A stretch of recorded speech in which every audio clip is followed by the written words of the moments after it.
into hair examination now. I'll just quickly go through some of the things that we do in the laboratory with hair evidence.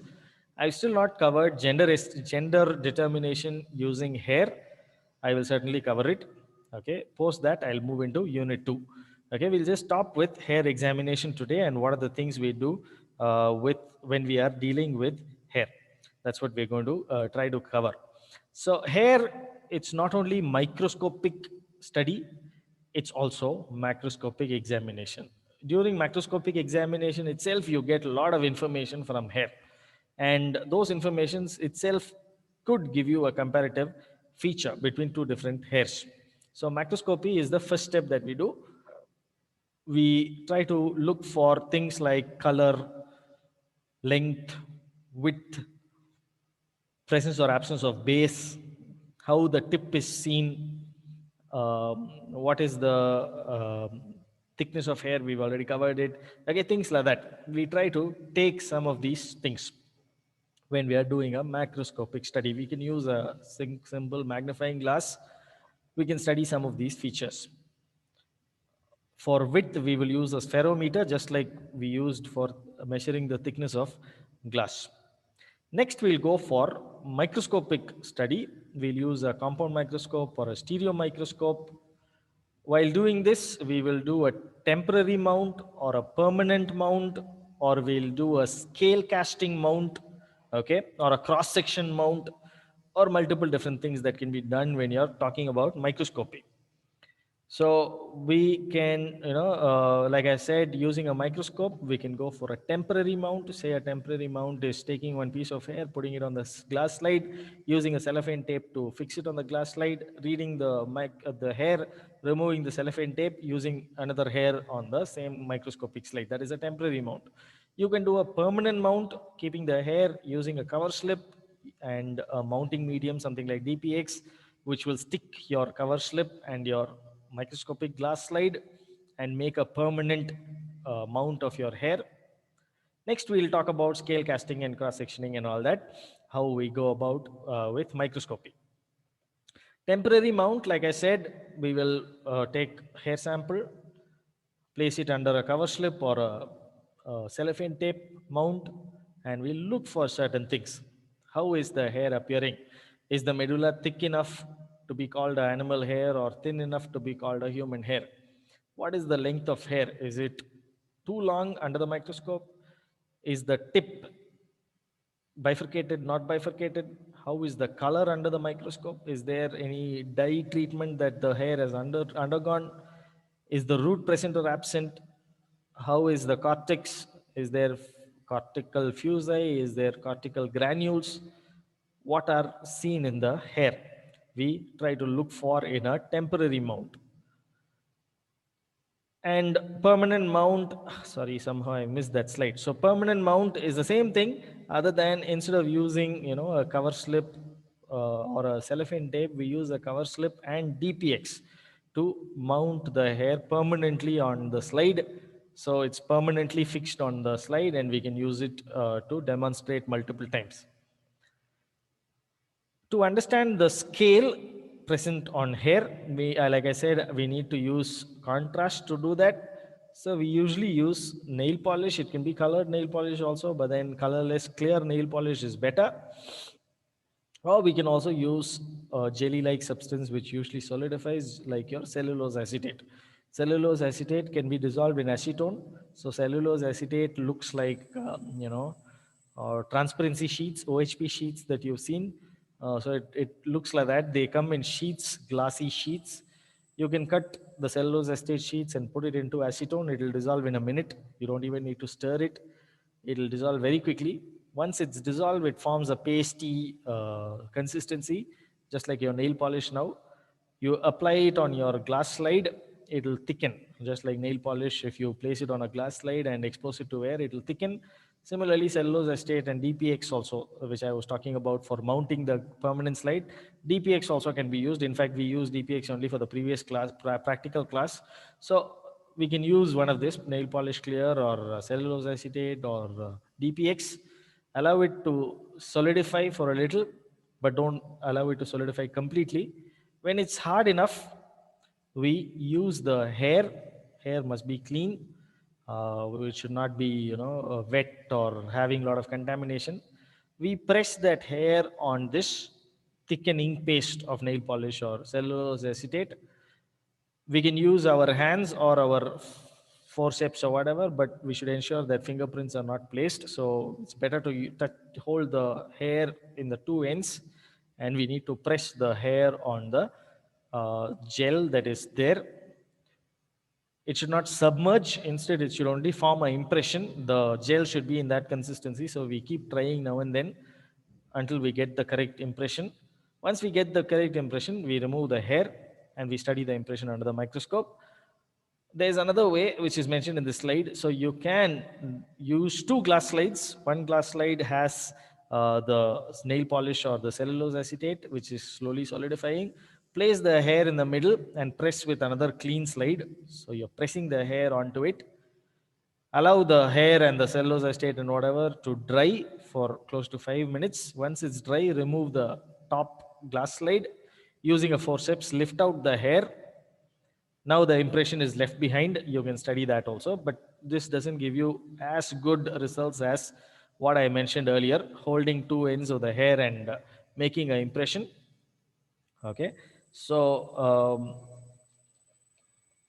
yeah, so we can use this scale casting method, as it's called, to prepare the cast. Once the cast is prepared, we can okay, this is a picture of how it's done. So we use a glass slide, place a thin film of nail polish or whatever that you're using.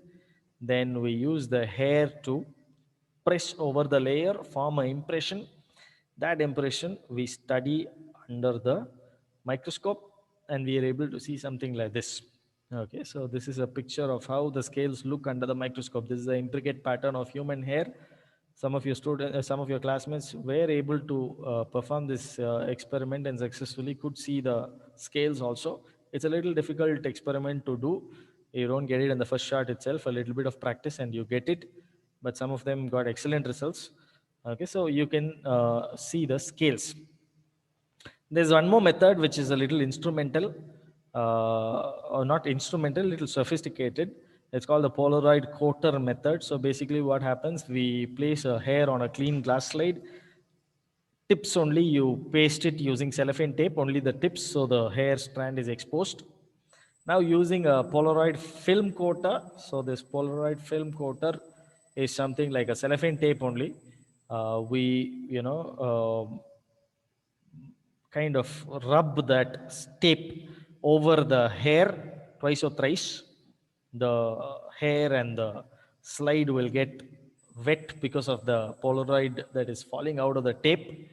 We rub it and wet the hair. We allow it to dry for some time. Once it's dried, we remove the cellophane tapes at the two ends and gently peel off the hair.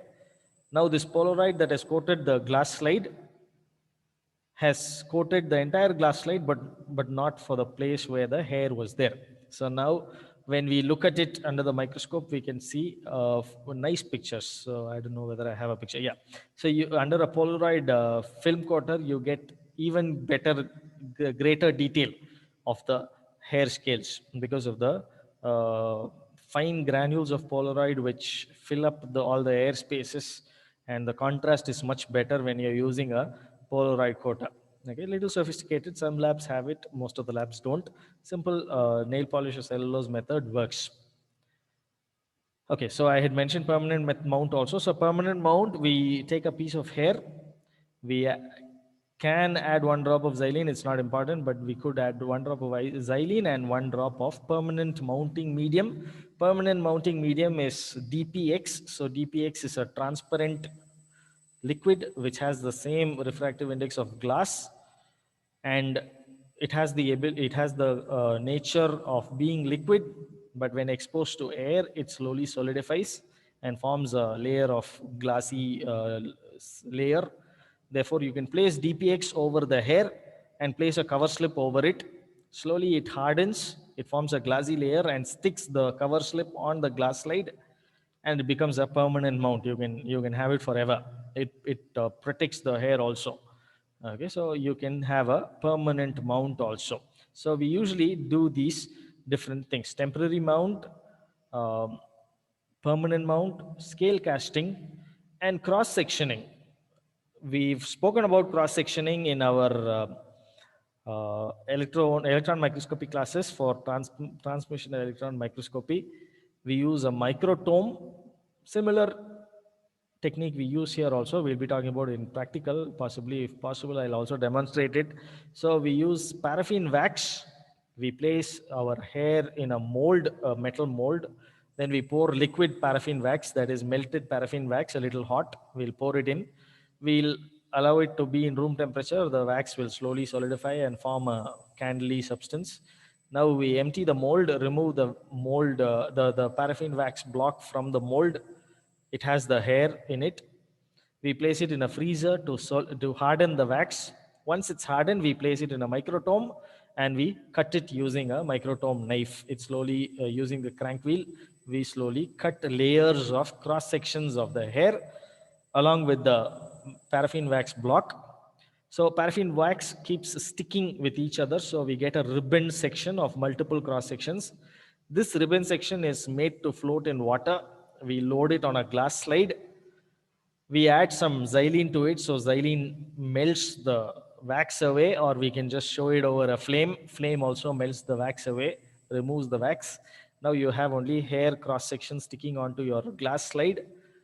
Put it under the microscope and study the cross section, so you can more accurately measure your medullary index under a cross section. So you could perform it. So a transverse section, which is your temporary or permanent mount, you can go for scale casting, or you can go for cross sectioning or micrometric analysis. What is micrometric analysis? It's almost like your temporary or permanent mount, except that you have a micrometer scale etched on your eyepiece, so you're able to measure the width of medulla and width of hair under the microscope. Under the microscope, it's impossible to measure because you can't use a ruler under a microscope. Therefore, you have a micrometer which is etched on your eyepiece. So when you're doing the examination itself, you can do the measurement of width of medulla and width of hair. So you can calculate your medullary index quite easily. Okay, so these are the different examination that we do. Any doubts? I'll just show the worksheet also. But if somebody has any doubts here.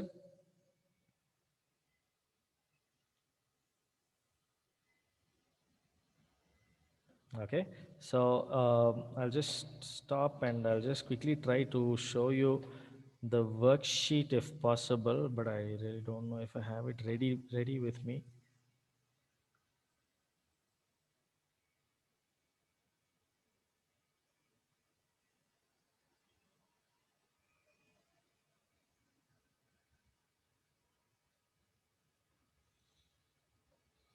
Okay, please give me just 1 minute.